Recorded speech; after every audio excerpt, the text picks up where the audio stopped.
In these trying times, many of us look towards vaccination as a beacon of hope among the pandemic pandemonium. COVID-19 has infiltrated our lives, and our only escape back to normality is a vaccine that is yet to be released. In the meantime, I'd like to take a couple of minutes to clear up any misinformation and to make sure everybody understands the importance of this process. I will be covering the history of vaccines, controversies associated with them, and how they work. So, let's begin. From incipient inoculation to ignored immunization, vaccines have had a long yet stagnant history. According to the College of Physicians of Philadelphia, the first cases of immunization appeared in China, around 200 BCE. Illustrations depict doctors scraping smallpox spores and putting the remnants up their patients' noses, presumably in an attempt to prevent them from getting smallpox. This remained the only method of inoculation until the 1700s when Edward Jenner created the first vaccine. So, we are in the 1700s. In Europe, 400,000 people are dying annually from smallpox. It is a very bad situation, but luckily Edward Jenner has arrived, the miracle physician who created the first vaccine. According to Dr. Stefan Reidel's article, Edward Jenner in the History of Smallpox, when Jenner was a young boy, he encountered a dairymaid who once told him, "I shall never have smallpox, for I have had cowpox. I shall never have a pockmarked face." When Jenner became an adult, he trained to become a physician. He met with a dairymaid that had cowpox lesions, and using the diseased material from inside the lesions, he inoculated an 8-year-old boy named James Phillips, with parental consent, of course. James developed a mild case of cowpox that lasted for a short period of time. Afterwards, Jenner tried to give the boy smallpox, and though there are only estimates, people have believed from 3 to 20 attempts. No matter how many times Jenner tried to give this boy smallpox, they never worked. So, Jenner writes a booklet on this process, naming it Vaccination, from the word vaccinus, or the Latin, which means in Latin, from a cow. The booklet sells like fire. It goes wild, and Jenner becomes world famous.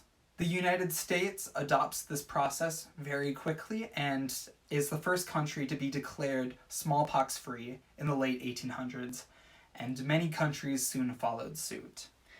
By 1980, the world was smallpox-free, except for 2 labs that held microscopic strains of the disease once known as the scourge of mankind and the killer of 300 to 500 million people. Even though Jenner's vaccine was miraculous, medical progress didn't fare that well for most of history. Like I said earlier, the primitive form of inoculation that was first seen in ancient China remained the contemporary method for preventing disease until Jenner created his vaccine. Even while smallpox was ravaging Europe, a Turkish queen tried to introduce the Chinese process to Europeans, but it was completely ignored because it was foreign and dangerous. And even after Edward Jenner released his smallpox vaccine, large crowds of people didn't accept it. Many were worried that the diseased matter that they were putting in their bodies would give them other diseases or infections. And it makes sense, because the first vaccines were very rudimentary. It involved using living matter from actual infected people rather than dead or similar dead strains of disease. This sentiment, although with a different focus, has been reproduced in the modern era. In 1998, now discredited British doctor Andrew Wakefield headed a study with several other colleagues connecting vaccines with autism. Now, Dr. T.S.S. Rao and Dr. Chittaranjan Andrade did a fascinating paper that I recommend you all read about the messy background of this study. In short, Wakefield and many of his colleagues were found to be connected with major pharmaceutical companies, and many of them were found guilty of committing fraud. Countless studies have disproven that case, with much more rigorous testing, but the fear of autism from vaccines stuck in the minds of many. So, how do you go about giving your child autism? Joking aside, vaccines are meant to strengthen the immune system and build resistance. For a comparison, it's kind of like taking your lymphatic system or your immune system to the gym and giving it an intense workout. Even though it's tiring and even though you're probably going to get a little sick, the rewards that you gain much outweigh the risks.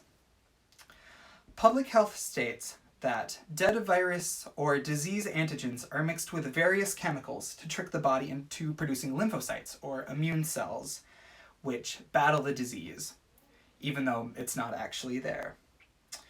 Now, this is important because you're building immune cells even though there's not an actual disease in you. So when you're in a practical situation where you might actually get the disease, your body is ready to fight it, and you won't have to worry about contracting it.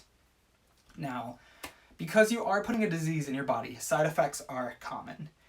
You will see soreness, swelling, and redness around the injection site, and sometimes you might even exhibit fevers, rashes, and achiness. Outlier cases have involved seizures and other intense outcomes, but like I said, those are outlier cases. You don't see those often. Now, herd immunity is keeping everybody collectively healthy through being vaccinated. So if everybody in a society is vaccinated, diseases won't have the ability to propagate and spread. If the society were only partially vaccinated, diseases would be much more common and dangerous. This is important because there are people who don't have strong enough immune systems to be able to take vaccines in the first place. So we need to stand up and get vaccinated for those who can't.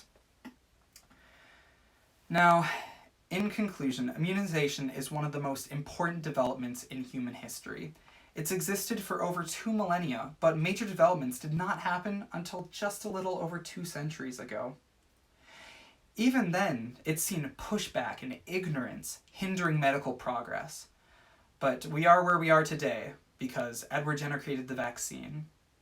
We take dead matter and we inject it into our bodies to prevent ourselves from getting diseases in the future. And that's vaccinations. COVID-19 may not have a vaccine yet, but it will someday. It's inevitable. So for now, just stay home and wash your hands.